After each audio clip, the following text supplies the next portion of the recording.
அஸ்ஸலாமு அலைக்கும் வரஹ்மத்துல்லாஹி வபரகாத்துஹு. 42வது அத்தியாயம் 30வது வசனத்தில் ஆண்டவன், உங்களுக்கு ஏதாச்சும் துன்பங்கள் ஏற்பட்டுருச்சு, வறுமை வந்துருச்சு, நோய் வந்துருச்சு, கஷ்டங்கள் வந்துருச்சு, மன நெருக்கடி வந்துருச்சு அப்படின்னா அதுக்கு காரணம் மற்றவங்கள சொல்லாதீங்க, உங்களால் தான் அது வந்திருக்கு. நீங்கள் தான் நல்லது கெட்டது உங்களுக்கு தெரியாமல், விஷயம் தெரியாமல் நெருக்கடியான வாழ்க்கையில் போய் நெருக்கடியான வாழ்க்கையை நீங்கள் சந்திச்சிட்டீங்க.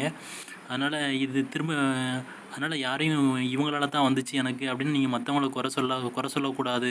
உங்களால் தான் அது வந்துச்சுங்கிற ஒரு சுய வருத்தம் வந்து நமக்குள்ளே வரணும். நம்மளால் தான் இது வந்துச்சு அப்படிங்கிற ஒரு ஒரு ஒரு ஒரு உறுதி நமக்குள்ளே வரணும். ஏன்னா காரணத்தை மற்றவங்க சொல்லக்கூடாது அப்படிங்கிறதுக்காண்டி ஆண்டவன் இதை நமக்கு சொல்லித்தரான். அது மட்டும் இல்லாமல் நமக்கு எதனால் துன்பம் வருது, எதனால் ஏமாற்றம் வருது, எதனால் நமக்கு அநியாயம் நடக்குது, எதனால் வறுமை வருது, எதனால் நோய் வருது, எதனால் கவலைகள் வருது அப்படின்னா நம்ம வந்து ஒரு நல்ல விஷயத்தை தேர்ந்தெடுத்துருக்க மாட்டோம். நல்ல விஷயத்தை, எளிமையான விஷயத்தை தேர்ந்தெடுத்துருக்க மாட்டோம். அதனால தான் நம்மளால் நம்மளை யாரும் நம்பவும் மாட்டுக்காங்க.